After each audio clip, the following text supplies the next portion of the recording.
The starry banner, unraveling the origin and meaning of the Brazilian flag. Floating above the vibrant stadiums of the World Cup, billowing from government masts in Brasilia, or worn on the hopeful shoulders of its people. The Brazilian flag is an icon of striking simplicity and beauty, known affectionately as the Ouro Verde, or the gold and green. Its bold geometric shapes and celestial centerpiece are instantly recognizable. Yet, behind this familiar design lies a fascinating narrative that weaves together imperial romance, political revolution, scientific precision, and a philosophical vision for a new nation. The story of the Brazilian flag is not just about colors representing forests and gold, it is a chronicle of the nation itself. Written in the language of symbols.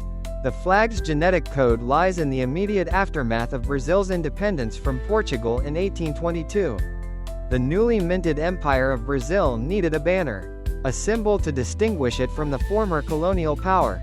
The design chosen was a green rectangle, upon which a bright yellow rhombus was set.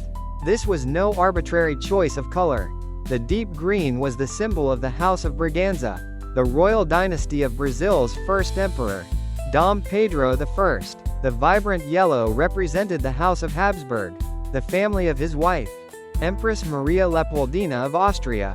Their marriage was a strategic union of old world powers blessing a new world empire. And the flag became a testament to this dynastic foundation, a banner of green and gold symbolizing not natural resources, but the royal houses that birthed the nation. At its center lay the imperial coat of arms, adorned with branches of coffee and tobacco, the true sources of the empire's wealth. This imperial standard flew for 67 years, becoming deeply ingrained in the national identity. However, on November 15, 1889, a military coup d'état overthrew the monarchy and established the Republic of Brazil.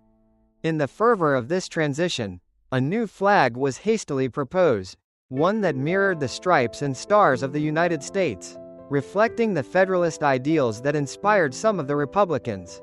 But this design, seen as a mere copy, lasted only 4 days. It lacked soul, a connection to the country's unique past. The Brazilian people had grown to love their green and gold. Recognizing this, the new Republican leaders made a brilliant decision. They chose evolution over revolution. They kept the iconic green rectangle and yellow rhombus, a design that already felt intrinsically Brazilian.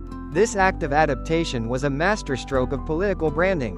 While severing ties with the monarchy, they preserved the visual continuity of the nation. The key was to reinterpret the symbols for a new era. In a stroke of national myth-making, the dynastic meanings were shed and replaced with the poetic, elemental explanation that endures to this day. The green now represented the boundless verdure of the Amazon rainforest and Brazil's sprawling forests, while the yellow symbolized the nation's immense mineral wealth, the gold that once filled the coffers of empires. The true innovation, however, was the replacement of the imperial coat of arms. In its place, the philosopher and mathematician Raimundo Teixeira Mendes, with the support of Miguel Lemos and Manuel Pereira Reis, conceived of a symbol that was both profoundly scientific and deeply aspirational. They placed a blue circle in the center, representing not just the sky, but a specific sky. The circle is a celestial map, a precise depiction of the constellations as they appeared over Rio de Janeiro on the morning the Republic was proclaimed, November 15, 1889, at 8:30 a.m. This celestial portrait is not an artist's romanticized impression, it is an astronomical chart. Albeit a unique one, the view is from outside the celestial sphere, an imaginary vantage point from the cosmos looking down upon the heavens. Each of the white stars corresponds to a visible star in that morning sky and represents a Brazilian state. Plus the Federal District, the constellation of the Southern Cross, Cruzeiro do Sul, is prominent. A navigator's guidepost and a potent symbol of the Southern Hemisphere. The number of stars was not static, the flag was designed as a living document. It began with 21 stars and has been updated several times as new states were created. Now featuring 27 stars, reflecting the political geography of modern Brazil. A single star, Spica, shines alone above the others. representing the vast state of Para, which in 1889 was the major territory north of the equator. Across this star-filled sky runs a white banner, inscribed with the motto, Ordem e Progresso, order and progress. This phrase is the philosophical heart of the flag. It is a direct borrowing from the French philosopher Auguste Comte, the father of positivism, a school of thought that held immense influence over the military and intellectual elites who founded the Republic. Comte's full motto was, love as a principle and order as the basis, progress as the goal. The flag's creators distilled this to its essence, envisioning a nation where social stability, order, would provide the foundation for scientific, technological, and ethical advancement, progress. It was a declaration of intent for a modern, rational nation-state, guided not by divine right but by scientific principles. Thus, the Brazilian flag reveals itself to be a rich, layered text. It tells a story of transformation, from a symbol of a royal marriage to a banner of natural bounty.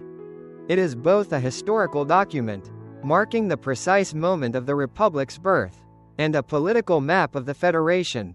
It is a work of scientific art and a philosophical treatise, encapsulating the dreams of its founders. Every year on November 19th, Flag Day, old and tattered flags across Brazil are not simply discarded, they are ceremoniously burned as new ones are raised. This ritual is a fitting tribute to a symbol that so beautifully carries the weight of its past while looking ever forward to the progress promised in its starry sky.